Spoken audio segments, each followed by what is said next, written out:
As summer winds down, I have got to show you one of our staples, which is a sweet corn and chicken chowder. It is so good. Perfect if you've got yourself some Jersey corn or any sweet summer corn on your hands, because it really does make it that much better.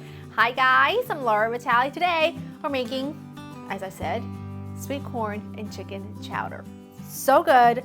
Let's get rolling into it because it's easy but it's delicious and I want to get it going. Okay, I've got a stock pot. To it, we're going to add some olive oil. I want to get that nice and hot. I'm using chicken thighs for this, and I'm going to treat the chicken thighs really simply, just because you're gonna have all of your aromatics in the soup. I don't feel the need to go crazy with the chicken, but I am gonna just sort of rub it in with a little bit of chicken bouillon powder. It kind of makes everything really beautifully salty, umami. I don't know, it's just delicious. A little bit of paprika, if I can get it out of there. Not smoked paprika, just regular sweet paprika. And then I'm gonna add some black pepper.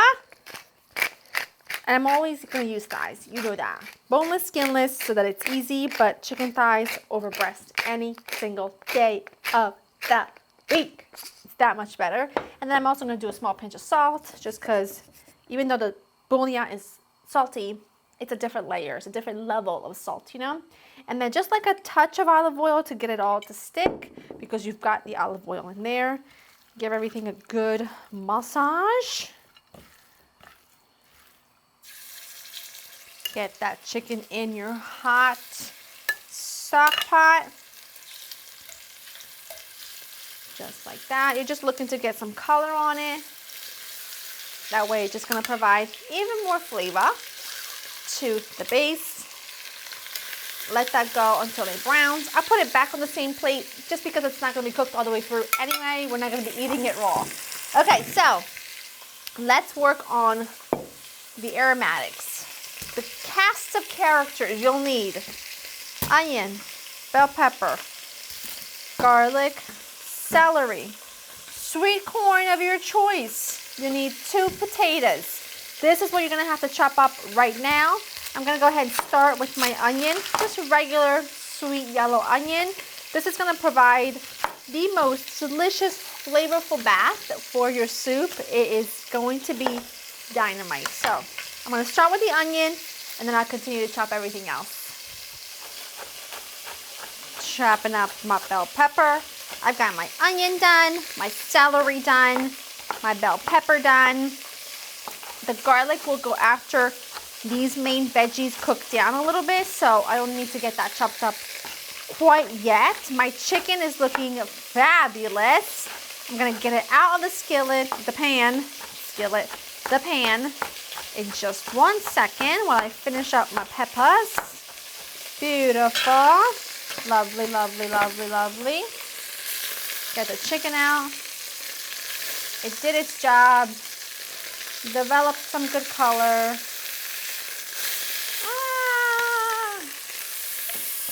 There we go. Got all the veggies in. Now the veggies, the moisture that they provide will help lift all of those little brown bits at the bottom of the pot.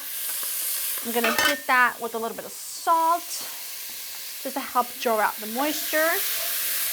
And I'm gonna go ahead and just cook these about 7 or 8 minutes, maybe a little less, until they start to soften. And in the meantime, they already look incredible. I mean, they already look good. They already smell good. You know it's going to be fantastic. I'm just going to take a few cloves of garlic. I'm going to make a nice big pot of chowder. It's just so good.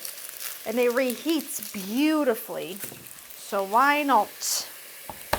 I'm going to go ahead, chop up some garlic. Get it nicely minced. It's been about 7 minutes. I'm adding my garlic, letting that cook for that smells so wonderful already. Like a minute, or until it kind of starts to break down and that raw garlic flavor goes away. I'm taking a couple of potatoes. I don't like brown bits on my taters. And you guys know, if I was a vegetable, I'd be a potato. Because I love potatoes, but I don't like any weird bits on my potatoes. Giving them a nice little roughy choppy chop. My garlic is already smelling like it's probably good to go.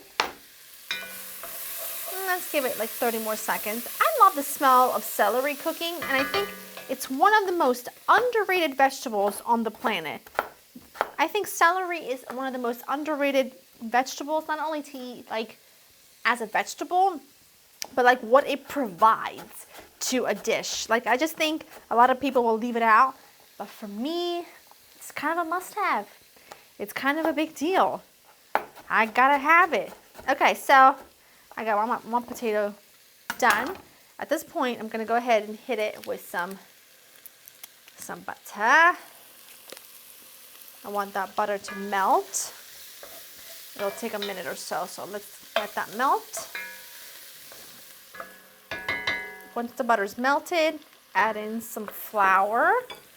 Make sure you just cook it until you can no longer see raw bits of flour. Otherwise, you kind of just get that awful wallpaper glue taste that never tends to go away.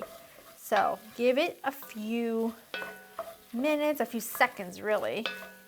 Now, if you want this to be more soupy, cut the potato in half, leave out the butter and the flour, and you got a soup version. But I want a thick chowdery situation, you know?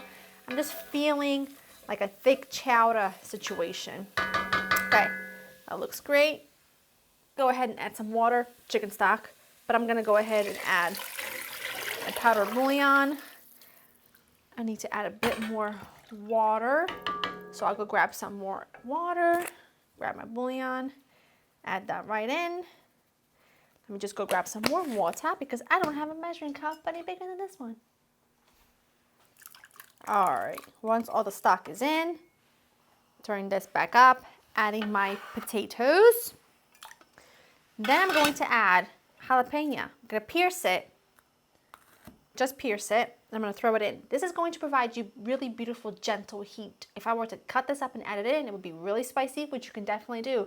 I opt out of that because in case any kids are eating, because I do have a child, it won't be too spicy for them. Okay, let's talk corn. This is already shucked, local corn, but it was already, on the package, it was local corn, something farm, the work's done for you. And I was like, yes, thank you so much.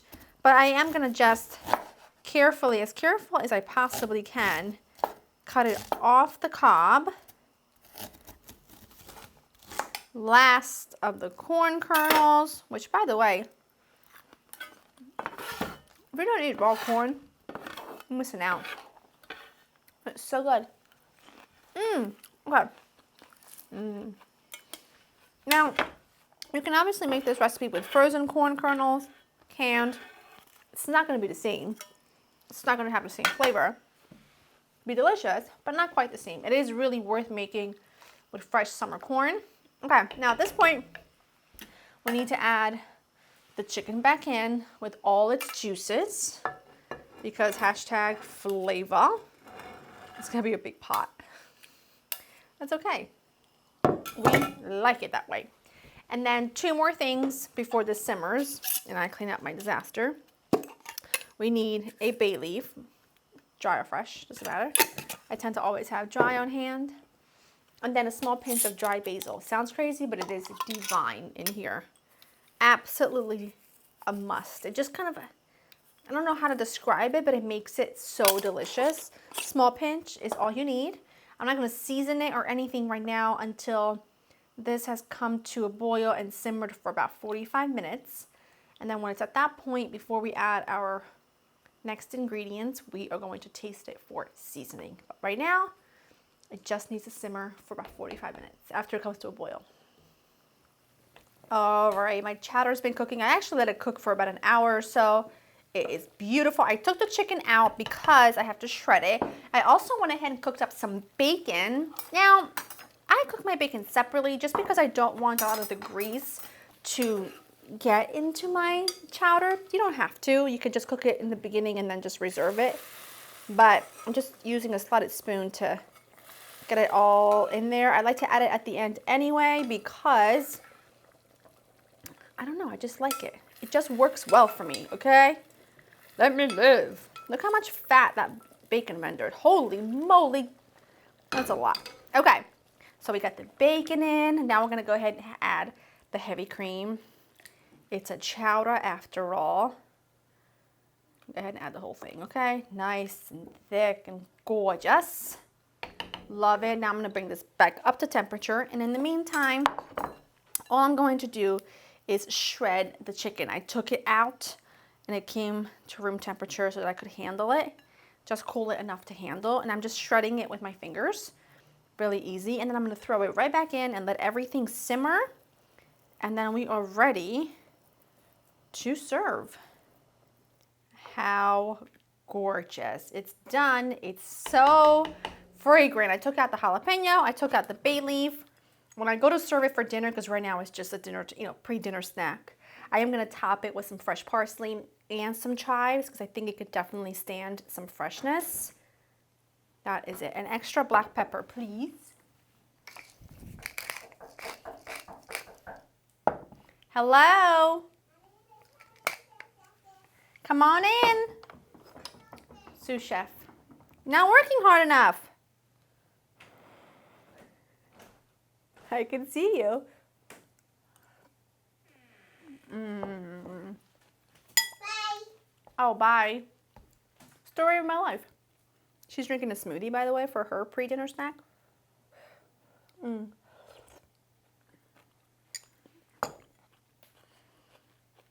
It is so good. Hot, like in temperature. Very mild with heat. You can definitely make it spicier if you chop the jalapeno. The corn is sweet yet crunchy. The potato is soft. The chicken is tender.